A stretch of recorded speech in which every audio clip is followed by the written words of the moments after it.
Couple of weeks ago, I launched my YouTube channel and I'm thankful to each of you for your kind support. My name is Saud Khan and welcome back to my YouTube channel, You Can, You Will.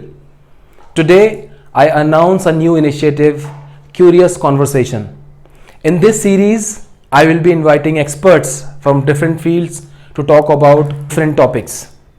On August 16th, 2020, I invited Mr. Muhammad Saeed Khan to talk about machine learning. Please spare some time and watch his session with us on machine learning and let me know if in case you have any questions or suggestions. I have added some of the important links in the description. Please leave your comment in the comment section. Thank you very much for your continued support and happy learning. Everybody, whether they are aware of the artificial intelligence, machine learning or not, are basically able to see its effect in their daily lives. For example, if you observe some of the photo apps like Facebook, Apple's, and even Google's Photos app, it is able to identify so many things in the photos, your friends or some other details. It is the miracle of the machine learning. We take, for example, the email spam filter for granted, and most of the time we find that the emails, the spam emails go to the spam folder and the relevant ones come to the inbox. Most of the time, not always, that we get the correct ones, and this is sometimes wrong also. Spams come to the inbox and vice versa. For example, the search engines, maybe Google, Bing, or whatever you use, this rank the pages so well and they seem to know what's on your mind.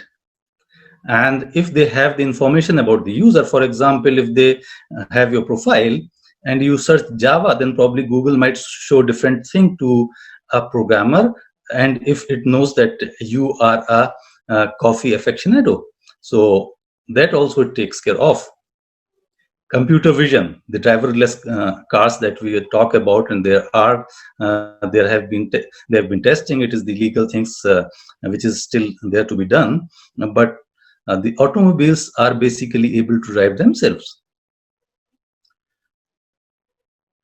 The progresses in the medical science, for example, there are algorithms which are able to identify skin cancers better than a doctor with few years experience from the photographs of the skin.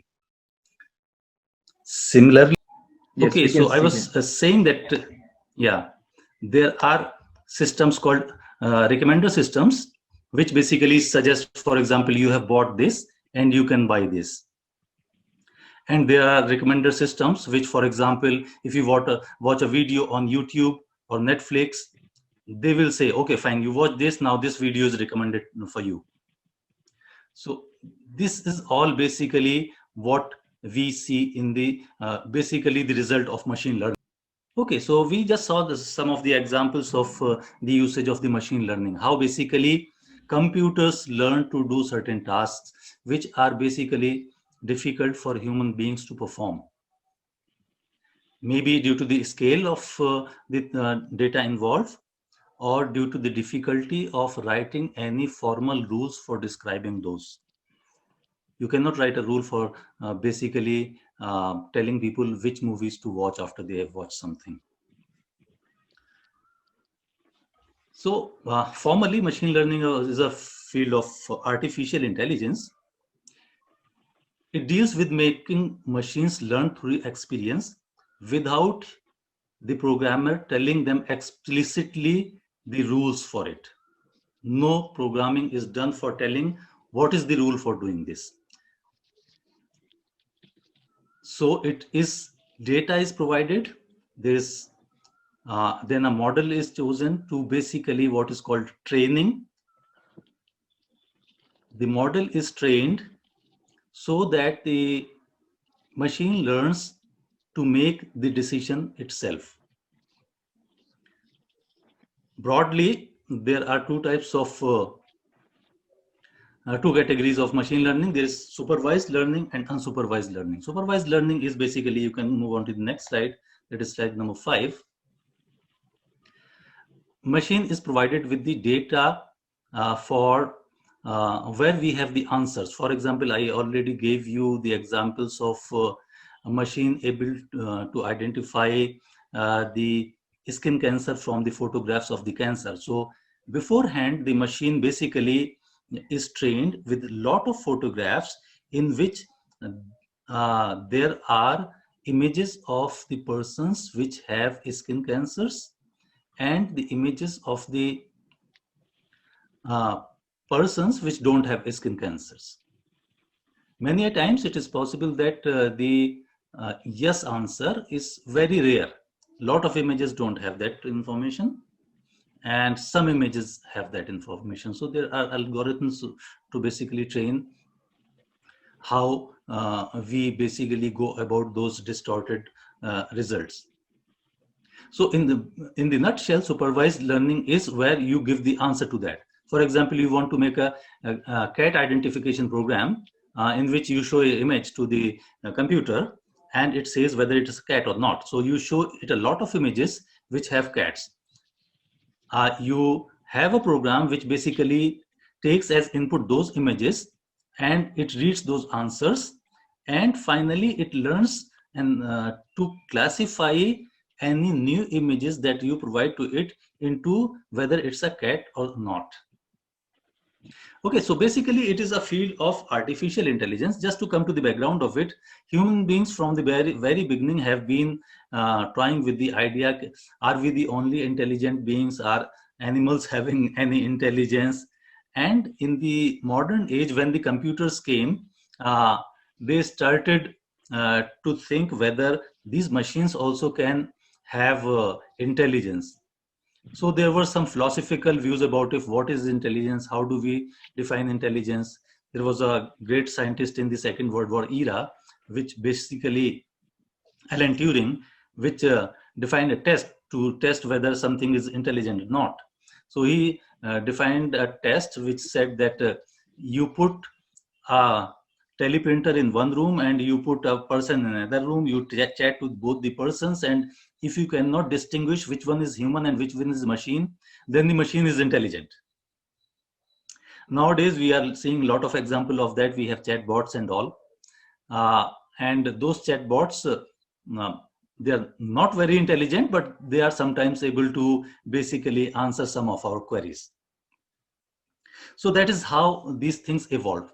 Later on, scientists thought that instead of basically going into the philosophical question of what is machine learning, what is intelligence, and what is not, basically let us try to mimic the behavior of the intelligent things. Basically, let us train the machines to behave in the manner that the intelligent people behave, that is the human beings behave. So there were two categories of it. Artificial general intelligence, basically any intelligence which is able to handle everything. That is a far off thing even now. We don't have any systems which basically can be intelligent in all the fields.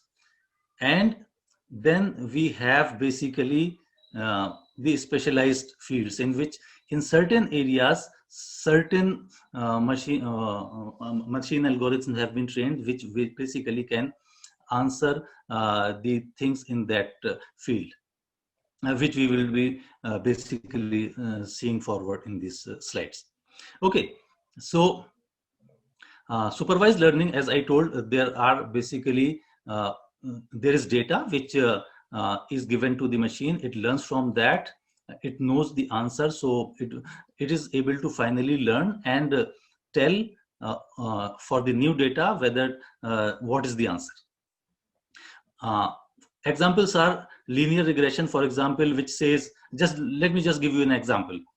For example, in Bangalore, we know certain area, location, type of house, how many bedrooms it has, many attributes. These things are called features. We can specify And if we have lot of data, say thousands or even say 10,000 data for that, and if we feed that to a machine and we then give it a new data, okay, tell me about the price of a house which has this area in this location, it is 2 BHK and something like that, then the linear regression model is able to predict the price of that house. So this is what is done in linear regression. There is another class of supervised learning algorithm which is called logistic regression, which classifies the data into discrete outcomes. Discrete means which are not continuous. Basically prices, if you know, they can be 1 lakh rupees, 1 lakh 5,000, 10,000, whatever it is. Discrete means yes, no, or there are four categories or 2 categories or 3 categories. That type of classification is called discrete. So whether an email is spam or not. So if we have a supervised learning model trained for lot of data with emails which are basically there, and in which we tell this is email is spam or not, and then and classify that as the spam or not spam. So this is called the logistic regression. There are many others which I have not included because in half an hour it is basically impossible even to cover the introduction to this. One of those important ones is the neural networks, which basically scientists initially thought that it deals with mimicking how the brain works, but that no longer is the thinking anymore. Basically it is a mathematical model which describes different weightages and prescribes different weightages, and also not only takes linear combinations of the parameters which we call feature here, for example area, location, etc., but non-linear combinations of the features also it can take, and that it can do automatically. Next slide, which is unsupervised learning. Okay, so if for example we want to train a program to identify cats, so somebody basically tells this image is a cat or this image is not, so human effort is involved. There is another category of learning and algorithms which basically works on data which is basically for which the result is not known beforehand. Those are not the labeled data. As we saw previously, supervised learning works with the labeled data. So there is a set of data, and this is the huge chunk of data that is available to us there. All the tweets, internets, all our buying habits, all the clicks, all the videos, all the information that's there on the internet, Facebook information, everything that's there, that is some sort of data, not necessarily that we have labeled it. So that sort of data basically we can use this unsupervised learning algorithm to basically draw some structures in the data. Examples are Facebook friend. It just suggests, okay, these category of people can be your friends. Google News, it does not know anything. It just basically groups the news items into some categories. Nobody tells that this is how you should do this.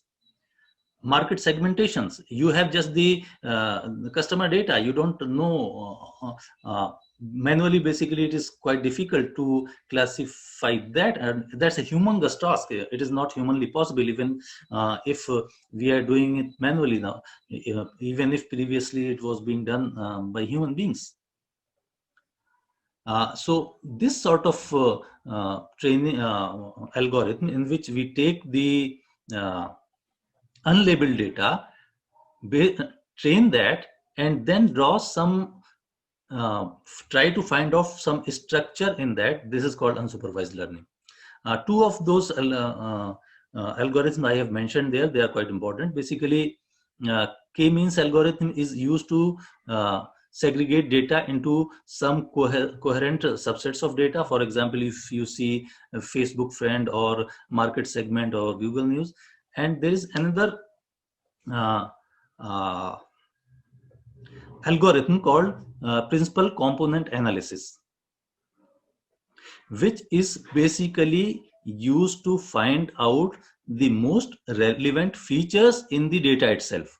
And I earlier mentioned in one of the examples in the supervised learning, we basically use the features. For example, in the case of the housing prices, what's the area, what's the location, what the is BHK, we decide some of the parameters that may be responsible for uh, determining the price of the uh, house. So it is always something like that. There are some variables which influence the house, and we think that we have captured. Okay, fine. Okay, so yes, I was talking about the PCA. So PCA means principal component analysis. In the unlabeled data, which is basically we don't have anything labeling done on that. It is used. One of the uses of the PCA is to basically determine the principal components. And as I said, in the data, we may sometimes know what are the variables which influence the outcome. And the example I gave is that the housing prices may depend on the size of the house, the area where it is, the area of the house, the floor on which it is. There are so many parameters. Is how the price is high because this is this. Okay, so there are many things. Uh, builders know more than us. Okay, so but the point is, do we capture all the things that do influence? This is one technique. PCA is one technique which can be used even to find out what are the principal components which basically influence the outcome. So you give PCA the unlabeled data, it can tell you with a certainty that okay, 99% of the information is represented, for example, by say those 10 variables or 20 variables. And just to give you the scale of the things here in the machine learning, in the pricing for the house, we may consider 10, 20, 50, or 15 variables. Machine learning typically works with the thousands of the variables, which is even not humanly possible for human beings to think about. So just a moment here, and it brings me why it is possible now, why it has not been possible earlier. Basically, this is from the idea perspective, the artificial intelligence is quite an old stream. Even in the 50s, people proposed that yes, this can be done, and this is how we should be going about this. There was some traction in 50s and 1980s, but it did not lead to very successful outcomes. In the first decade of this century, basically early 2000s, two things happened basically. A lot of data due to internet, and you see that why Google collects so much data, even Amazon does. All the companies are basically which are providing the free services, on the companies which are also not providing free services and products, they are after the data. That data goes into basically building those products. So lot of data due to internet and the computing capability. Huge amount of computation is required to basically manipulate this large amount of data that we get from these data streams. So it was not possible earlier to basically computational power was not there, data was not there. Now these two situations have improved very much in last 10-15 years, and we are seeing the results. So lot of computation and lot of data has helped to solve so many problems which earlier were considered basically not feasible. For example, even in 1997, IBM Deep Blue defeated Garry Kasparov, who was the world champion at that time. Google's AlphaGo defeated the Go world champions. That is considered one of the most difficult uh, strategy games. So this is how they become. This progress came. Okay, so just to give basically a size and scale of the things here, that how these things work. So just recently, OpenAI is an initiative which has basically which produces the text from some inputs which is indistinguishable from what a human writer will write. For example, if you give it some topic, it will write an article about it. It has 175 million features in it. So like we were talking about the housing prices, in which we take area and number of BHK, some 2, 3 or 5 variables, that uses millions of variables to basically work, and that requires lot of computational power. And just for your information, that is so good that even if you tell that uh, this program that I told you that it writes about the topic that you tell it. If you tell it how to create a green button on a screen, it can write the JavaScript code. So how advanced it is, you can see from there. Okay, so Saud, can we now move on to the uh, next slide, which is slide number 7? Yes, usage scenarios or yeah. Yes. Okay. So basically, we see what machine learning does and what of the few basic algorithms. We just remember, we have not gone into the details of any algorithm, which is beyond the scope of this presentation. Okay, so if, even a very small amount of familiarity with very basic algorithm like linear regression will take a lot of time, hours, to basically understand just one algorithm.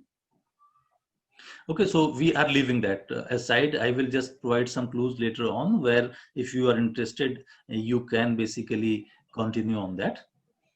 So what are the usage scenarios? There are already so many computer programs in which we describe that, yes, this is the rule, this is the data, and for example, you do this, apply this rule with this data and produce the outcome. That is not the basically scope of the machine learning. That is the conventional computer programs. They take the input, they have written rules in the programs, and they produce the output. This is applied in the scenarios where we have machine learning is applied in the scenarios where we cannot code all the rules. For example, if you try to write the rules, what is a spam mail, probably no program will ever be able to write the rules for the spam. There may be so many variables involved in that. Not all of them can be present in a and there may be some things which can even be common with the legitimate emails. So it is very difficult to basically write down rules for that. And just to give you an example, in the earlier era of artificial intelligence, basically researchers tried to make programs which were called expert systems or knowledge systems, in which they tried to basically capture the information about. Okay, so in the earlier era of the artificial intelligence, people tried to make expert systems. In the expert system, what they did is basically try to capture all the rules of a system, how the system will behave, how basically the knowledge about that system, expert system and the knowledge systems.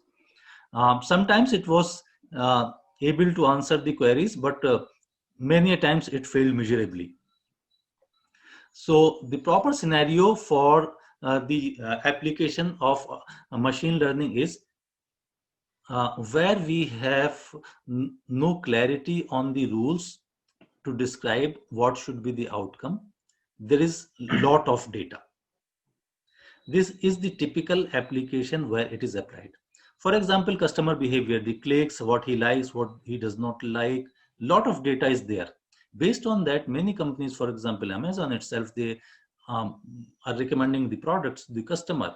They are also identifying what things may be liked by customer and accordingly prioritizing their own inventory. So these are some of the applications which are typically not possible by conventional means. Okay, so I have mentioned so many different things, artificial intelligence, machine learning, and things. So just give you a perspective of how these things are related. Basically, it has been the human endeavor to have intelligent sentinels. For example, Terminator type, or our own Rajnikant in Robot, where the machines can think. And they also like to play the doom scenario where the machine will basically overpower human beings and they will destroy human beings. There are even fears for that. Because if we think that they just live in the computers and they cannot do anything which can harm the people, it's just too naive. For example, there are drones which are controlled by with mounted guns on that. They can hack onto the mobiles of anybody. They can track their location, fly there, and shoot them. Okay, so that's why nowadays even the police scans around and sees where the drones are, and drones are not legally permitted everywhere. This is one scenario which can be quite bizarre. But yes, there can be other things which can be done basically online. Our life is so dependent online, our financial and all those things. So there is a possibility if the machines have too much intelligence, then what they can do. That's a separate topic basically. Machine learning, drones are illegal to fly, and apart from that, I was just telling that yes, that is some way off which we think, but then our lives are so much digital nowadays. All the financial dealings and all are online. Even that is basically that can be a subject of abuse. So there are so many things which can be done by the Rouge AI. Okay. This generally covers of the scope of the things that I wanted to cover, and then I here have some of on the slide number 8. I have provided some information about how to go about the machine learning going forward. There are many good videos on YouTube. For example, there's one Professor Andrew Ng from the Stanford University. He's one of the leading authorities on this subject. He has been basically advisor to Google, Alibaba on their machine learning things, Google Brain, and so many things he has done.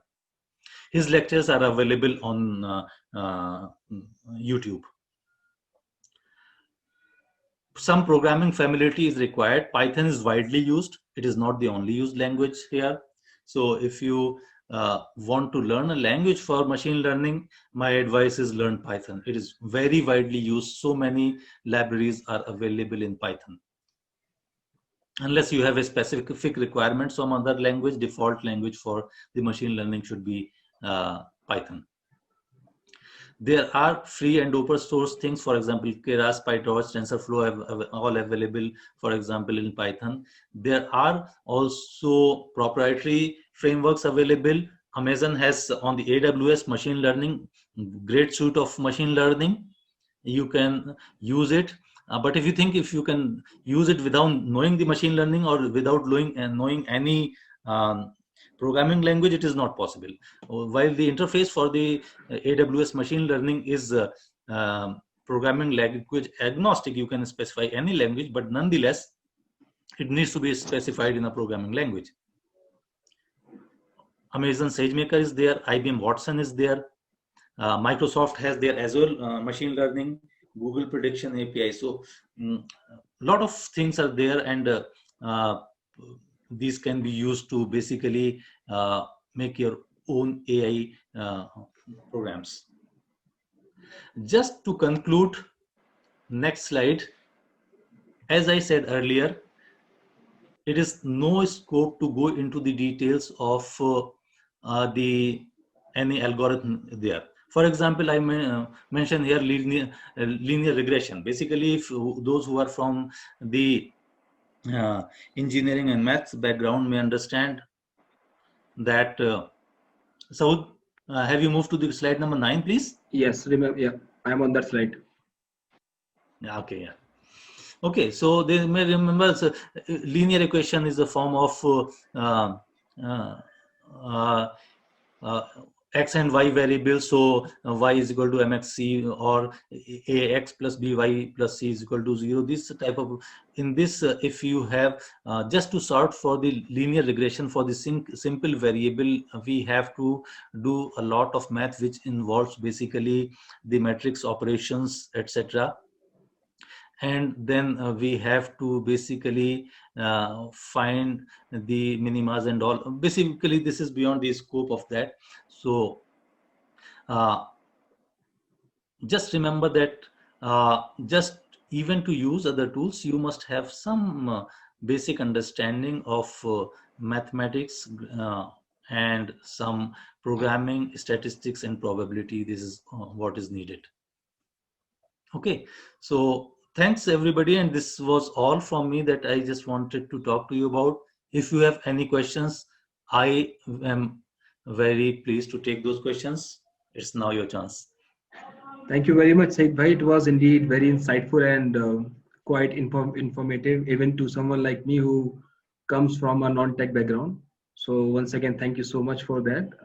We had so many technical difficulties, but despite that, it was quite insightful. So thank you for that. Now we open for the question. We have first question from Eman. You can guys raise your hand if you have any question. I can unmute you and you can ask your question, or you may also type your question in the chat box. So Eman, you can unmute yourself and ask.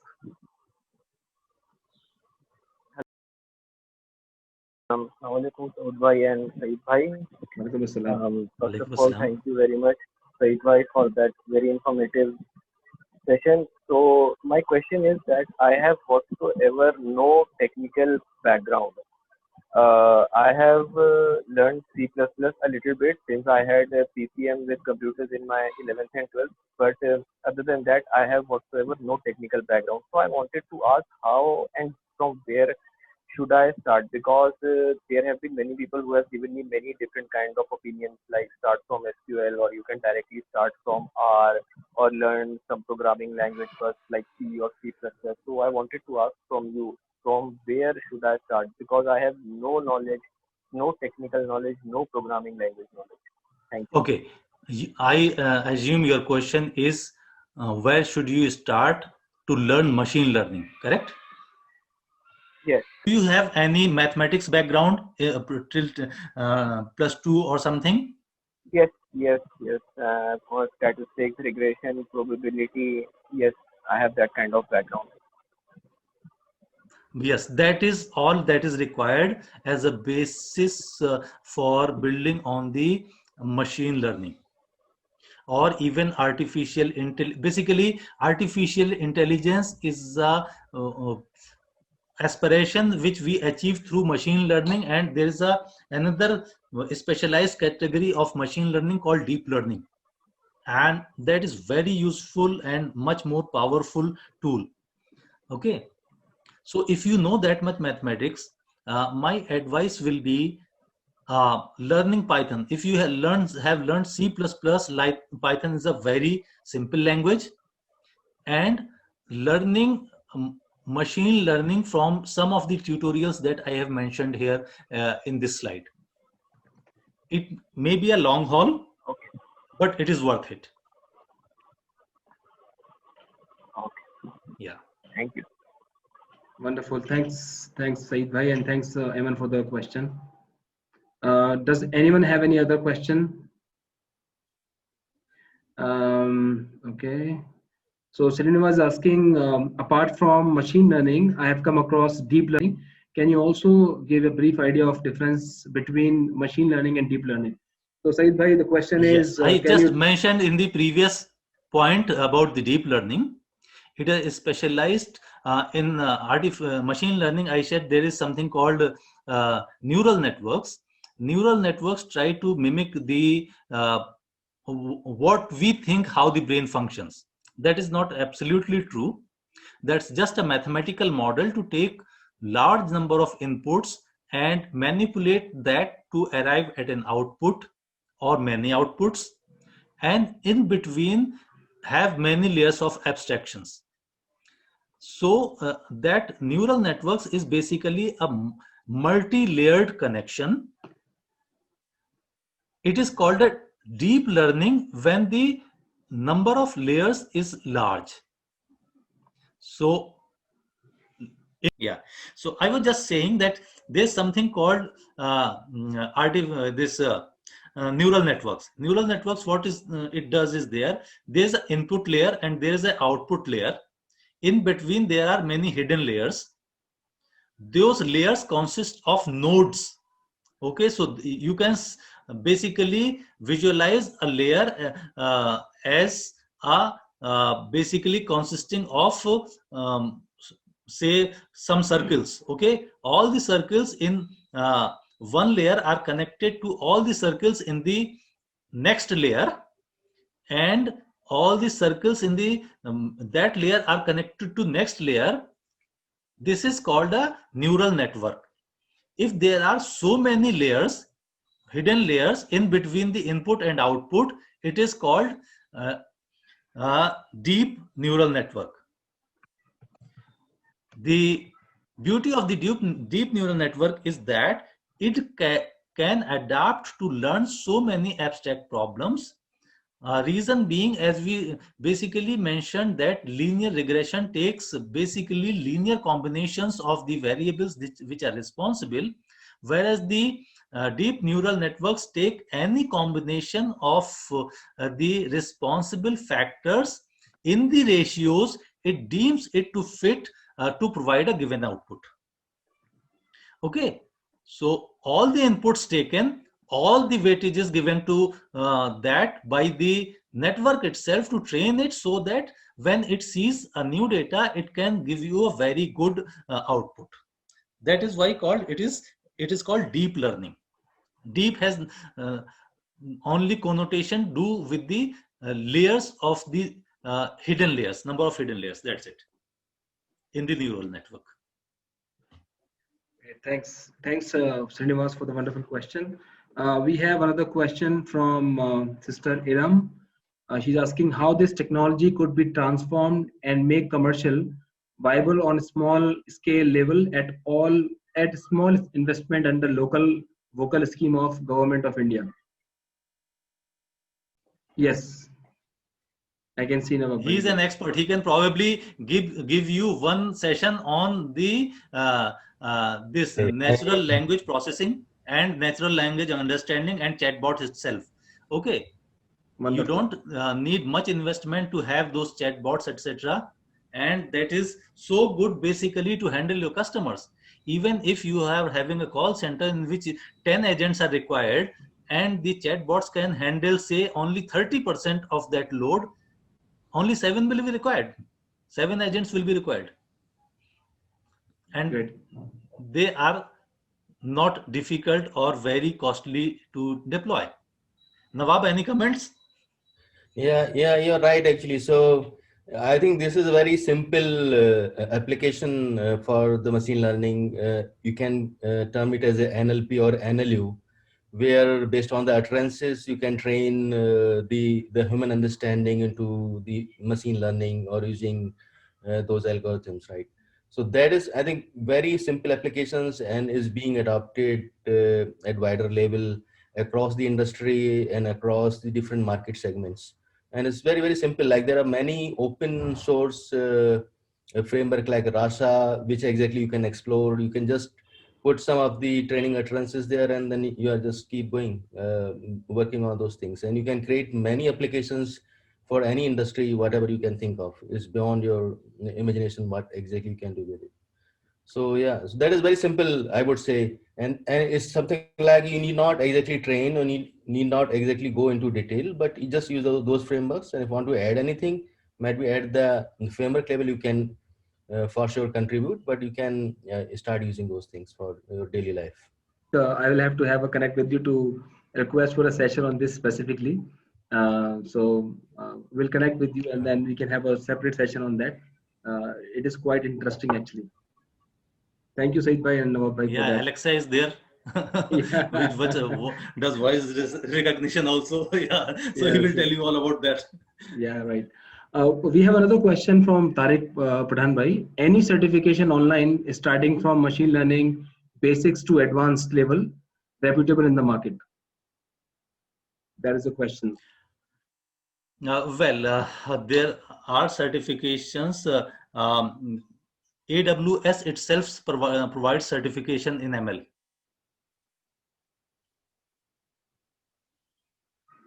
Okay. Wonderful.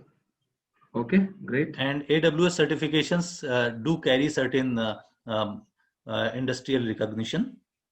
And then there are basically certificates from some of the larger trainers, for example, Coursera and all, that are also available. So it's your choice how you want to go about that. Great, thanks. Said Bhai, in line to that, I had another question. So let's say if you start with AWS machine learning, does a prereq for that should be like the AWS general certification, the associate level certification? Needed or not needed? That's a separate one. Yeah. Yeah. Okay. So right. I mean, so AWS ML, if we start, then it covers starting from the basics till the advanced level, right? Yes.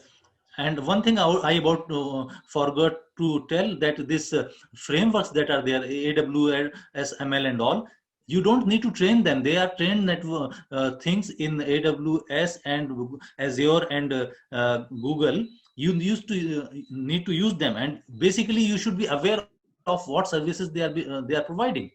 So there are trained things available, and you need to utilize them. You should know how to utilize, and that's the general thing about the AWS. The things are available. You should know how to use those to basically arrive at your solution. Okay. And does AWS use Python, or that's a separate bucket? Python is different. AWS. AWS provides you any interface, whatever you want. It's language agnostic. You can use Python also. Okay. Thank you. And that was a great session. Thank you. Thank you, Bhai. Another question from Sampreet. Can we say behavior marketing an extended aspect of machine learning? That is one of the core basically topics that is being attacked using machine learning. You learn behavior, and as I told you in one of the examples, this Netflix or your buying behavior from Amazon or any other buying app. Similarly, once you learn the behavior and then you target, then you propose to them. So yes, the answer is yes. Great. Thanks for that. Any last question, anyone? Okay. Now the deep learning is the neural network is the default algorithm, or what is the default framework or open source framework exactly used? Or because if you talk about, there are many algorithms. It is yes. I just told about one of those things. There are GANs, general adversarial networks. There are so many things.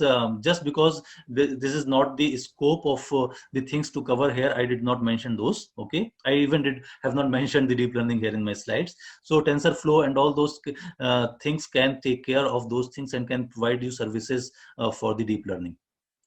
all the algorithms that are there are provided by those tools.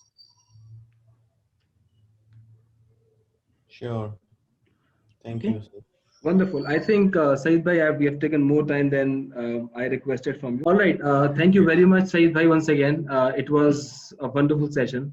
And thank you once again on behalf of everyone in the session. Thank you very much. My pleasure. Yeah. And thank you to all the participants, for all the people who have asked questions. I have also jotted down their name: Aman, Srinivas, Iram, Tariq Bhai, Sampreet, Nawab Bhai. All the wonderful questions you have asked, and that may have helped a lot of people. Thank you very much for sparing time on a Sunday morning.